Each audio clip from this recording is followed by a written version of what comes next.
Bonjour Stéphane. Bonjour Jean-Rémy. Alors, en intro, quel est ton métier? Je suis franchisé d'une enseigne de restaurants Memphis. J'ai trois restaurants aujourd'hui sur Bourgoin, Mâcon et Bourg-en-Bresse. Voilà, et j'ai une équipe composée d'une cinquantaine de salariés. Super. Et tu as rencontré donc Gilles Buffet qui t'a accompagné sur des questions liées à la PNL.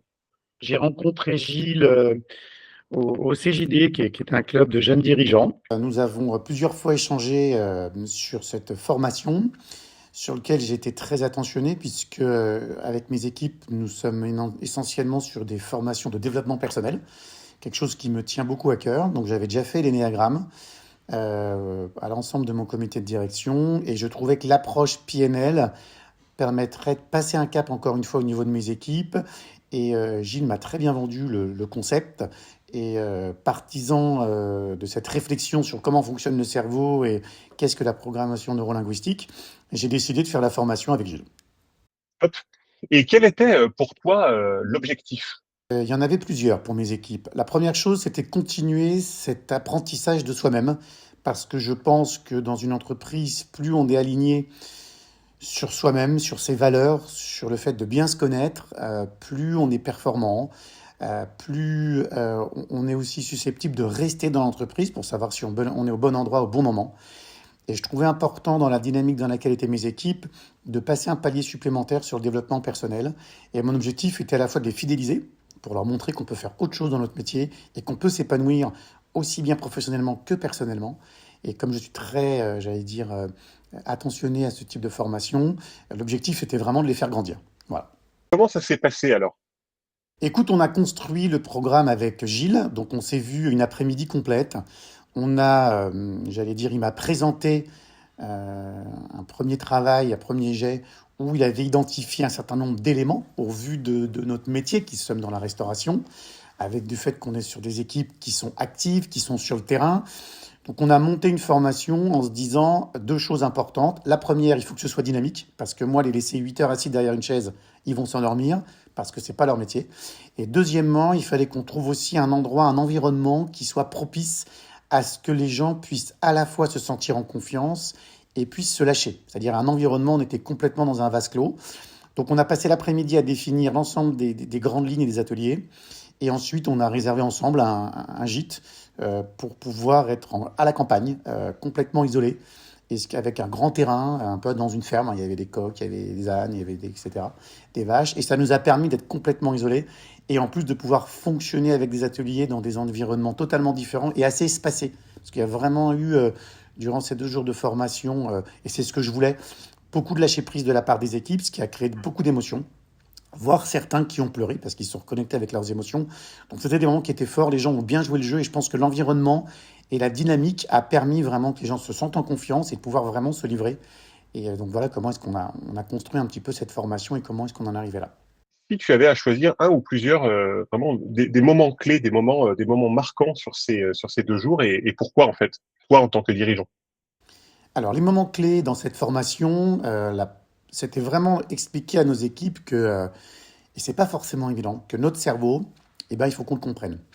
Et c'est vrai que cette programmation neurolinguistique, de comprendre que le cerveau ne comprend pas le négatif, comprendre que le cerveau ne retient que les émotions très fortes, maîtriser ses émotions, comment faire revenir ses émotions, comment rester dans une dynamique positive, c'était vraiment les enjeux que je souhaitais aborder avec mes équipes parce que c'est des choses qui sont absolument abordées nulle part, que ce soit à l'école, que ce soit dans le monde du travail. Et je voulais leur faire prendre conscience que mieux on va maîtriser son cerveau, ses émotions, plus on sera performant et ça permettra aussi d'être bien connecté à soi-même lors de moments importants, de services forts, lors d'événements, de rendez-vous professionnels qui peuvent être des recrutements, des recadrages. Voilà, donc prendre conscience que cette communication positive a des effets extrêmement, pour le coup, positifs et exponentiels. Et donc c'était vraiment l'objectif de leur faire découvrir ce nouvel univers. Pourquoi je l'ai fait en tant qu'entrepreneur? Parce que je reste persuadé que c'est grâce à ça, comme je vous le disais tout à l'heure, que je disais tout à l'heure, que les équipes grandissent. C'est-à-dire que les équipes, grâce à ça, elles se posent beaucoup de questions et ça leur a permis de se recentrer, de comprendre ce que voulait dire le mot valeur, qu'est-ce qu'ils avaient en eux. Ça leur a permis de se reconnecter à leurs émotions, de prendre conscience qu'on pouvait, comme disait Gilles, beaucoup être en congruence, c'est-à-dire aligné entre ses valeurs et ses objectifs. que ça se travaillait, que ça se faisait pas comme ça, et que plus on se connaissait, plus on était performant. Donc on a travaillé sur énormément d'outils. Un outil qui a beaucoup plu aux équipes, c'est le VACOG. Le VACOG, c'est tout ce qui concerne nos cinq sens. Savoir si on est plutôt visuel, plutôt auditif, plutôt kinesthésiste. Et ça leur a beaucoup plu, ça leur a beaucoup parlé. Et c'est vrai que le fait d'avoir amené beaucoup d'ateliers pour passer de la théorie à la pratique très rapidement, on avait 10-15 minutes de théorie, et bim, derrière, on partait sur 30-35 minutes d'atelier avec des petits groupes de 2-3. Ça a permis vraiment aux gens de bien comprendre l'exercice et de se livrer, et vraiment se lâcher prise. Et cette intimité dans un lieu qui était complètement clos a permis qu'ils avaient vraiment se chercher très très loin et d'aller comprendre qu'ils avaient un subconscient. C'est important, mais on parle souvent du conscient, mais peu du subconscient. Et que ce subconscient, il a beaucoup de choses à dire. Et que si on le met dans une dynamique de travail, il peut vraiment nous apporter des choses très intéressantes. Qu'est-ce que ça t'a apporté, cette expérience, ces 2 jours? Alors déjà, la première chose, c'est que je me suis rendu compte qu'au bout de 2 jours, même si, comme je te disais, on était sur place, on bougeait pas beaucoup, mais on bougeait quand même, que le troisième jour, j'étais très fatigué. Donc j'ai pris conscience d'une chose extrêmement forte, c'est que quand on appuie sur l'inconscient et qu'on essaie de le faire travailler, ben, on se rend compte voilà, ça demande de l'énergie, et que le troisième jour, et beaucoup ont été comme ça dans la formation au niveau de mes équipes, un genre de, pas block-out, mais dire waouh, on a bossé quoi. Ça n'a pas été intellectuel dans le sens le conscient qui a travaillé à faire des équations, etc. Mais on se rend compte qu'on a vraiment été gratté et cherché. Et ça a été une belle découverte, parce que c'était une de mes attentes, de prendre conscience pour le coup qu'on avait un inconscient qui était extrêmement performant, d'avoir un inconscient qui pouvait nous permettre beaucoup de choses et beaucoup plus qu'on ne le croyait. C'était aussi un des axes de prendre conscience qu'on avait des croyances limitantes, et de prendre conscience que ces croyances, si on arrive à les passer, à les mettre de côté, on peut aller très très loin, très fort, très vite. Et c'était un de mes objectifs aussi, perso, de bien maîtriser l'outil, et après de pouvoir l'appliquer. Ça, c'est la deuxième travail que je dois faire maintenant avec mes équipes, c'est de rebondir par rapport à ça, parce qu'on a vu beaucoup de nouvelles données durant cette formation. Comme je disais, une quinzaine à peu près de données dans les différentes thématiques qu'on a eues. Chacun a été, il va j'allais dire, c'est des choses qu'ils ont préférées ou pas. Certains ont préféré, je disais, les valeurs, d'autres vont préférer la partie objectif, la partie positivité, etc., dans la communication. Et c'est vrai que ça a été, en tout cas, sur ces 2 jours, pour conclure sur la partie, ce que j'en ai retiré, c'était vraiment une manière de leur montrer qu'on pouvait fonctionner différemment, et qu'on serait encore plus performant, et donc plus aligné sur nous-mêmes, et que ça demanderait pour le coup moins d'énergie en fait. L'énergie, elle sera positive, donc ça permet vraiment d'avancer plus vite. Très bien. Une dernière question, donc c'était il y a 3 semaines, d'après ce que tu m'as dit en préparation tout à l'heure. Hem, est-ce que tu vois déjà des changements?